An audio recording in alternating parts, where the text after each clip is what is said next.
Hello everyone, welcome back to my channel in a new video on your demand. In this video, I'm going to tell you best strategy to fill the choices in the second round.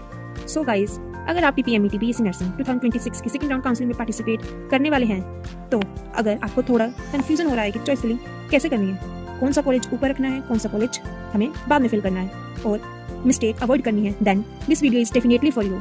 क्योंकि choice filling में सिर्फ colleges की list डालनी important नहीं है, the order of the choices is also important. तो इस video में मैं आपको बताऊंगी कि सिंपल और प्रैक्टिकल चॉइस फिलिंग स्ट्रेटेजी जिसमें आप अपनी प्रेफरेंस के अकॉर्डिंग यूज कर सकते हैं और चॉइसेस फिल कर सकते हैं। So let's start. Step 1, first decide your priority. सबसे पहले चॉइस फिलिंग करने से पहले आपको अपनी प्रायोरिटी क्लियर करनी चाहिए। अपने आप से कुछ सिंपल क्वेश्चन पूछें, do I want only government college या am I also comfortable with the private college. इसके अलावा यह भी सोचें कि कॉलेज में घर से कितना दूर है, कॉलेज मेरे घर से कितना दूर है, क्या मैं डेली ट्रैवल कर सकती हूँ, क्या मुझे हॉस्टल भी चाहिए, और सबसे इम्पोर्टेंट माई बजट, मेरा बजट क्या रहेगा। क्योंकि गाइज सिर्फ ये देखना कि कॉलेज फेमस है या नहीं इनफ नहीं है, इसका आपको यह भी देखना पड़ता है कि after getting the seat can I actually take the admission there और नॉट। क्या मैं एक्चुअली वहाँ पे एडमिशन ले सकती हूँ कि नहीं, कि मुझे ट्रैवल का दिक्कत है और मुझे क्या हॉस्टल का दिक्कत है और any other. So second step, make 3 category of colleges. अब मैं आपको एक बहुत सिंपल ट्रिक बताऊंगी। अपनी कॉलेजेस की लिस्ट को 3 कैटेगरीज में डिवाइड कर लीजिए। First, your dream college. सबसे पहले वो कॉलेज रखिए जिसमें आप सबसे ज्यादा प्रेफर करते हैं। फॉर एग्जाम्पल, अगर कोई पर्टिकुलर गवर्नमेंट कॉलेज आपकी फर्स्ट प्रेफरेंस है तो आपको उसको लिस्ट में सबसे ऊपर रखना है। Second category, good and realistic college. इसके बाद ऐसा कॉलेज रखिए कि जिसमें आपको लगता है कि आपको सीट मिल जाएगी और आप हैप्पीली एडमिशन ले सकते हैं उसमें। Last and third category, safe options.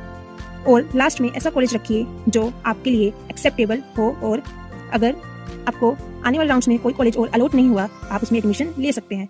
But remember one thing, never add a college just to increase the number of choices. अगर आपको पता है कि सीट मिलने के बाद भी आप अगर कॉलेज में एडमिशन नहीं लेंगे और नहीं ले पाएंगे, then think twice before adding it. Step third, choice order carefully decide करें। अपना जो चॉइस ऑर्डर है वो केयरफुली डिसाइड करें। Now comes the important part of the choice order. मान लीजिए आपके पास 5 कॉलेजेस हैं।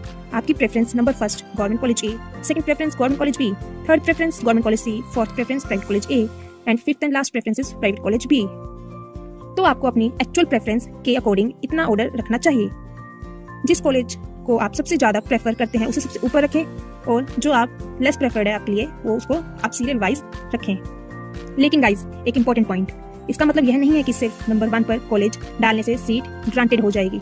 Final allotment depend on your merit, rank, category, eligibility, available seat, preference and official counseling rules. So do not assume that your preferred college is granted. Step 4, government versus private preference. अगर आपकी priority government college है, then you can keep your eligibility government college option higher according to your preference. और अगर private college भी आपके लिए an acceptable option है, then you can include those colleges too. But before adding a private college, जरूरी check करें what is the total fee, उसकी total fee कितनी है, हॉस्टल चार्जेस कितने हैं एंड अदर चार्जेस क्या क्या है, like examination fee and many more other. और कॉलेज आपके लिए फाइनेंशियली प्रैक्टिकल है या नहीं, because getting a seat is not only the thing, being available to the complete the course comfortable is another thing. एक सीट मिलना ही एक आपको सीट ही मिलना एक अच्छी बात नहीं है। आपके लिए वहाँ पे 4 साल बिताने भी कंफर्टेबली 4 साल बिताने और आपकी जो स्टडी है उसको अच्छे से परस्यू करना हमारे लिए ये इंपॉर्टेंट है, not only getting the seat. Step 5, previous round का डाटा कैसे यूज करना है हमें। अब ये गोल्डन स्टेप है, प्रीवियस राउंड का डाटा हम कैसे यूज करें। अब एक कॉमन क्वेश्चन आता है, अगर फर्स्ट राउंड में किसी कॉलेज में इतने रैंक पर सीट मिली थी तो क्या सेकंड राउंड में भी सेम रहेगा। Guys not necessary. Previous round का रिजल्ट आपको सिर्फ एक रेफरेंस और आइडिया दे सकता है। सेकंड राउंड में अवेलेबल सीट्स, स्टूडेंट की प्रेफरेंस, अपग्रेड्स और अदर काउंसलिंग फैक्टर के कारण रिजल्ट चेंज हो सकता है। So please don't depend 100% on previous rounds closing rank. So please don't depend 100% on previous round closing rank.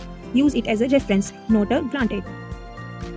So guys, PPMET second round choice filling is not just about filling maximum colleges. It's about making smart preference list according to your priority, eligibility, budget and location. और सबसे important, don't copy someone else's choice filling list blindly.